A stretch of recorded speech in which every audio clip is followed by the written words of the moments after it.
World Wide Web to get rich enough, and there was no turning back.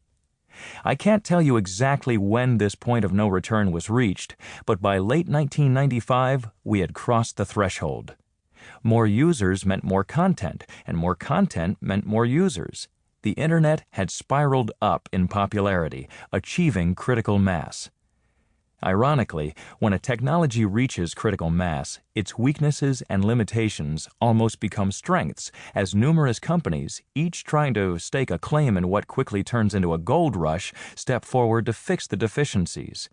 Today, a lot of the Internet's pieces are missing or deficient, but because it is destined to evolve into the global information highway we've been talking about, the Internet offers a wonderful opportunity for companies who come up with ways to improve it. Today, my company is among the thousands contributing to the Internet's evolution. It's no exaggeration to say that virtually everything Microsoft does these days is focused in one way or another on the Internet. The level of investment in the Internet is amazing given that no one's making much profit yet. As some stock prices decline to more realistic levels, critics are sure to say that the Internet is nothing more than hype or even dead. Don't believe it. We're experiencing the early days of a revolution in communications that will be long-lived and widespread. Interactive networking is here to stay, and it's only just beginning. I wrote my first software program when I was 13 years old. It was for playing tic-tac-toe. The computer I was using was huge and cumbersome and slow and absolutely compelling.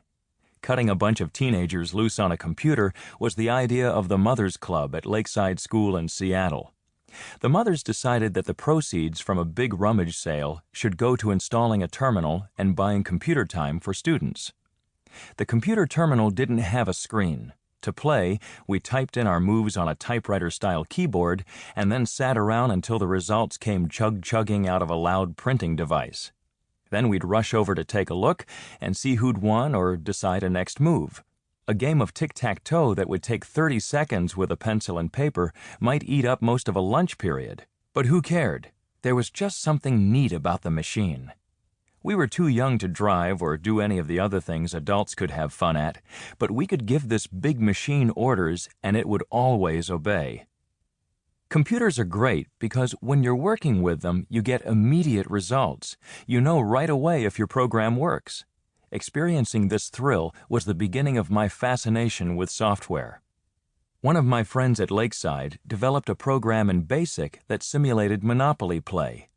BASIC, or Beginner's All-Purpose Symbolic Instruction Code, is a relatively easy-to-learn programming language we used to develop increasingly complex programs. My friend figured out how to make the computer play hundreds of games really fast. We fed it instructions to test out various methods of play. We wanted to discover what strategies won most, and chug-a-chug, chug-a-chug, the computer told us. Like all kids, we not only fooled around with our toys, we changed them.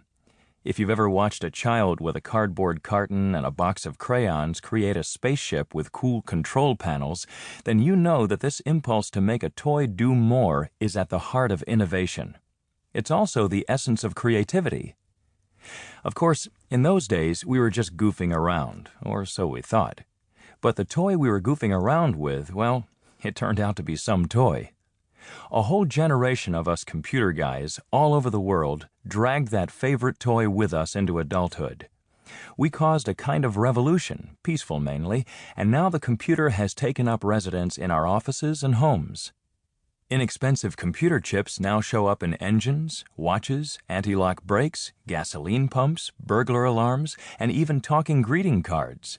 School kids today are doing sophisticated things with personal computers that are no bigger than textbooks, but outperform the largest computers of a generation ago.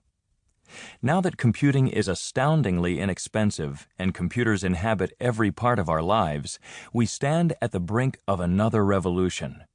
This one will involve unprecedentedly inexpensive communication. All the computers will join together to communicate with us and for us. Interconnected globally, they'll form a large interactive network, which is sometimes called the information superhighway.